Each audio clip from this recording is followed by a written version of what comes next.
ஓம்ரான் நிறுவனத்தின் மேலாண்மை இயக்குனர் திரு டாகுடோ இவானாக்கா அவர்களே,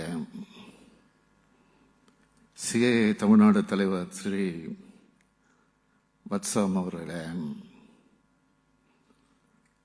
செம்கார்ப் நிறுவனத்தின் முதன்மை செயல் அலுவலர் திரு விபுல் துலி அவர்களே, கிரீன்கோ குழுமத்தினுடைய தலைவர் திரு மகேஷ் அவர்களே, தொழில்துறையினுடைய செயலாளர் திரு அருண்ராய் ஐஏஎஸ் அவர்களே,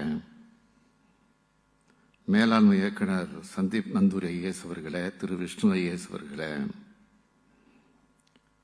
பல்வேறு தொழில் நிறுவனங்களை சார்ந்திருக்கக்கூடிய நிர்வாகிகளே, அரசு உயர் அலுவலர்களே, பத்திரிகை மற்றும் ஊடகத்துறையை சார்ந்திருக்கக்கூடிய நண்பர்களே, உங்கள் அனைவருக்கும் என்னுடைய அன்பான வணக்கத்தை நான் தெரிவித்துக் கொள்ள விரும்புகிறேன். தமிழ்நாட்டோட தொழில்துறை வரலாற்றிலையும் வளர்ச்சி வரலாற்றிலையும் இது மிக மிக முக்கியமான நாள். நம்மோட பொருளாதார திறனை உலகுக்கு எடுத்து காட்டுற நாளாகவும், தமிழ்நாட்டுக்கு ஒளிமயமான எதிர்காலம் இருக்கிறத உணர்த்துற நாளாகவும் இந்த நாள் அமைஞ்சிருக்கு.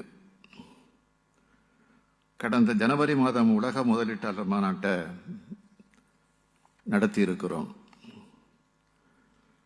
மாநாடுகளை நடத்துறதை விட அந்த மாநாடுகள் மூலமா எவ்வளவு முதலீடுகளை ஈர்த்தோம் என்பது போல அதில் தான் வெற்றி அடங்கியிருக்கு. அந்த மாநாடு மூலமா நான் மேற்கொண்ட புரிந்துணர்வு ஒப்பந்தங்களோட எண்ணிக்கை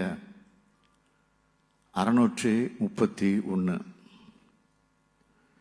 ஈர்க்கப்பட்ட முதலீடுகளோட 6.64 லட்சம் கோடி ரூபாய். இது மூலமா 14 லட்சம் பேருக்கு நேரடியாகவும் 12 லட்சம் பேருக்கு மறைமுகமாகவும் வேலைவாய்ப்பு கிடைக்கும். மொத்தமாக சொல்லணும்னா கடந்த 3 ஆண்டுகளில் 31 லட்சம் பேருக்கு நேரடி மற்றும் மறைமுக வேலைவாய்ப்பை உருவாக்குகிற வகையில் 9,74,000 கோடி ரூபாய்க்கு முதலீடுகளை ஈர்த்திருக்கிறோம். MOU போட்டதோட நம்மளோட கடமை முடிஞ்சிருச்சுன்னு இருந்துடாம அந்த தொழில்களை நிறுவுறதுக்கு தேவையான ஆதரவு சேவைகள் அளிச்சுக்கிட்டு வந்துகிட்டு இருக்கிறோம். அதோட முன்னேற்றத்தை தொடர்ந்து கண்காணிச்சு அந்த திட்டங்கள் விரைந்து செயலாக்கப்படுறத நம்மோட அரசு உறுதி செஞ்சுக்கிட்டு இருக்கு. இது ஏதோ கடமையா மட்டும் கருதாம தன்னார்வத்தோட செயல்படுத்தி காட்டி வரும். அதை மாண்புமிகு தொழில்துறை அமைச்சர் TRV ராஜாவுக்கும் தொழில்துறை அதிகாரிகளுக்கும் என்னோட நெஞ்சார்ந்த வாழ்த்துக்களையும் பாராட்டுக்களையும் நான் இந்த நேரத்தில் தெரிவித்துக் கொள்ள விரும்புகிறேன்.